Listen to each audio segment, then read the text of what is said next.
Shalom jemaat Tuhan, selamat pagi. Tuhan memberkati kita. Tetap jaga hati kita untuk selalu bersuka cita karena Tuhan tentunya. Tetap andalkan Dia, akui Dia dalam segala hal sehingga kita boleh melihat jalan-jalan kita diluruskan oleh Tuhan. Kita tentu bersuka cita, kita sedang belajar bagaimana kita menjadi bait Allah yang kudus. Kita perlu menjaga kesucian hidup kita sehingga kita menjadi kepenuhannya, menjadi bait Allah, menjadi rumah Tuhan, dan kita menjaga kesuciannya. Kita sudah belajar bahwa tanpa kekudusan tidak ada satu orang pun bisa melihat Tuhan. Dan seperti kesaksian yang pernah saya sampaikan dan contoh-contoh dalam Alkitab, bahwa tanpa kekudusan, tanpa kesucian, kita melihat kekalahan demi kekalahan terjadi. Orang Israel di bawah kepemimpinan Yosua, mereka kalah menghadapi suku Ai yang kecil karena mereka tidak menjaga kesucian Tuhan. Musa gagal masuk tanah Kanaan karena tidak taat,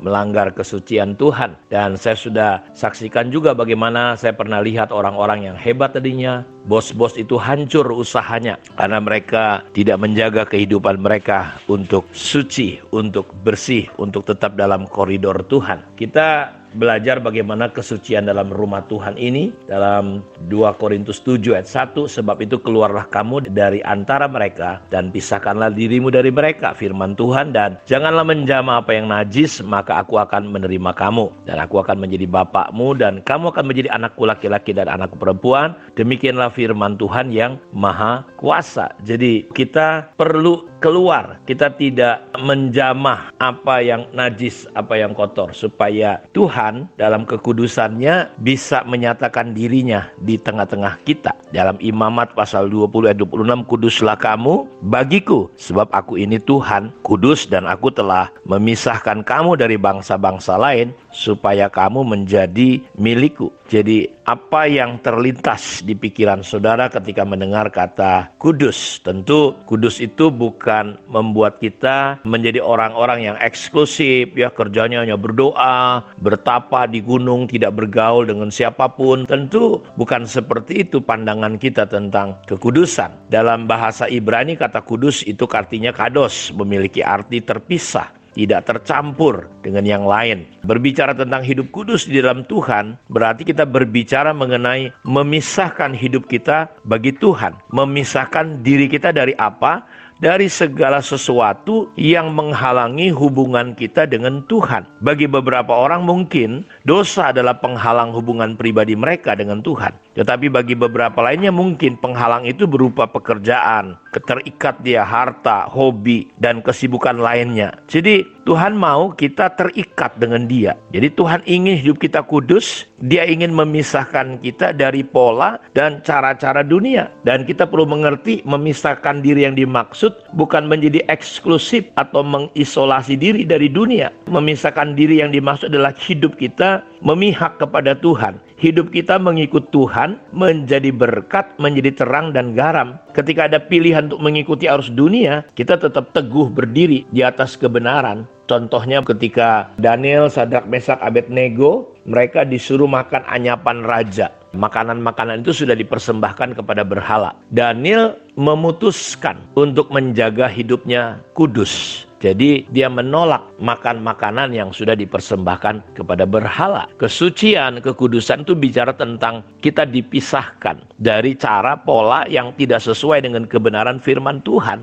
Nah, sebagai bait Allah yang kudus, sebagai rumah Tuhan, kita perlu jaga kekudusan ini karena Allah itu kudus. Bukan gaya hidupnya eksklusif, tidak bergaul. Kita tetap ada di dunia, tetapi kita berbeda dengan dunia ini. Jadi, kenapa Tuhan menyebut orang-orang percaya itu adalah orang-orang kudus? Di dalam Roma 1 ayat 7 dikatakan kepada kamu sekalian yang tinggal di Roma, yang dikasih Allah, yang dipanggil dan dijadikan orang-orang kudus. Kasih karunia menyertai kamu dan damai sejahtera Allah Bapa kita dan Tuhan kita Yesus Kristus. Jadi, saya mau katakan bahwa kehidupan yang suci, yang kudus itu, kenapa kita harus hidup di dalam kekudusan? Yang pertama, karena Alkitab berkata begini, Yesus bilang gini, aku menguduskan dirimu demi mereka, aku menguduskan diriku. Kekudusan yang kita lakukan di dalam hidup kejemaatan kita adalah demi supaya Tuhan bisa hadir di tengah-tengah kita, demi jiwa-jiwa Jadi alasan Tuhan memisahkan kita adalah supaya kita bisa menjadi teladan, bisa jadi contoh bagaimana hidup di dunia yang gelap ini, hidup yang penuh berdosa di dunia ini, kita tidak nyemplung sehingga mereka bisa heran melihat kita. Kok bisa ya? Kok mampu ya? Di situ Tuhan akan ditinggikan dan dimuliakan. Saya harus menjaga hidup saya demi istri, demi anak-anak. Karena dampak hidup kita ini kan kata Alkitab, ketika kita membelakangi Tuhan, hidup nggak benar, keturunan ketiga, keturunan keempat bisa kena. Jadi ketika kita hidup kudus, hidup benar, kita memisahkan diri demi sebuah alasan untuk lingkungan kita, untuk keluarga kita, bahkan untuk generasi di bawah kita. Dan dampaknya itu kata Alkitab keturunan ketiga, keempat. Karena itu berbahagialah laki-laki, pria, suami yang hidupnya takut akan Tuhan. Anak-anaknya, istrinya akan diberkati Tuhan. Dalam Mazmur 112 ayat 1 dan 2. Maka kekayaan ada di rumahnya, kebajikan ada di rumahnya. Jadi saudara melihat ini begitu dahsyat sekali. Nah, jadi itu alasan pertama kenapa kita menjaga kesucian hidup kita, supaya dampaknya pada generasi ketiga keempat itu bisa dilihat. Ada sebuah penelitian tentang seorang bernama McJus dan Jonathan Edwards. Jadi diteliti dari keturunannya, 1400 keturunan McJus dan 1400 keturunan Jonathan Edwards. Dan ternyata Bapak Ibu benar, ketika mereka tidak menjaga hidup mereka. Makanya kita di rumah Tuhan, di gereja, di kejemaatan ini bukan untuk apa-apa. Tuhan pisahkan kita demi kita bisa melihat sebuah generasi, lingkungan kita itu diubahkan oleh Tuhan, sehingga kemuliaan kebesaran Tuhan bisa mengalir lewat kekudusan yang kita bangun di dalam kehidupan gereja kita. Nah, ternyata McJus tidak menguduskan dirinya. Seperti Yesus katakan, aku menguduskan diriku demi mereka, demi murid-murid. Apa yang terjadi dengan keturunan McJus? Didapati Bapak Ibu sekian ratus keturunannya jadi pelacur, jadi gelandangan, jadi perampok, narkoba. Pokoknya hidupnya kacau balau keturunannya. Tapi Jonathan Edwards yang menjaga hidupnya sungguh-sungguh benar-benar dalam kesucian, kekudusan Tuhan. Keturunannya sekian ratus jadi hakim, sekian ratus jadi pengusaha yang berhasil,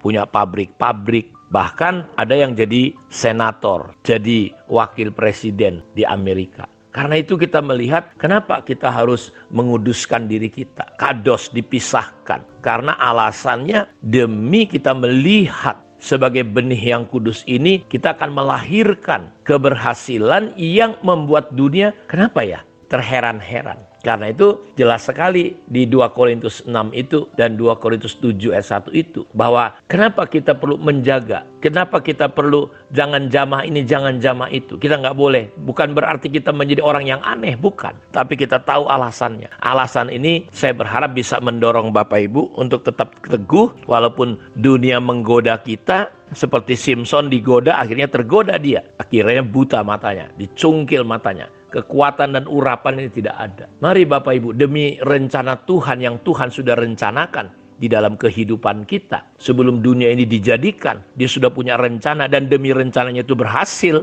nyata dalam hidup kita. Ayo kita jaga kehidupan kita. Nah, jadilah orang Kristen, orang kudusnya Tuhan yang tidak lagi jatuh bangun di dalam dosa, ya, dengan sifat-sifat kekanakan. Makanya tipuan iblis, kalau kau mau menyembah aku, diperlihatkannya seluruh dunia, akan diberikan kepada Yesus. Tapi saudara, kita lihat Yesus bisa menjaga. Demi siapa? Demi kita, demi penyelamatan, demi rencana Bapa. Saya berdoa dan berharap Bapak Ibu bisa menjaga kesucian hidup kita, supaya kita bisa melihat keluarga kita, keturunan ketiga sampai keempat boleh diberkati oleh Tuhan, boleh rencana Tuhan dinyatakan. Kiranya Tuhan memberkati kita. Hari-hari ke depan kita ingin belajar terus bagaimana kesucian dalam rumah Tuhan ini. Mari kita berdoa. Terima kasih, berkati anak-anak-Mu ya Tuhan.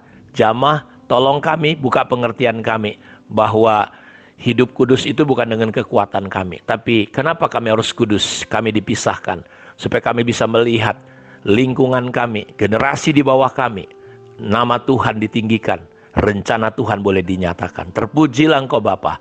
Dalam nama Yesus kami berdoa. Amin. Tuhan berkati kita semua. Shalom.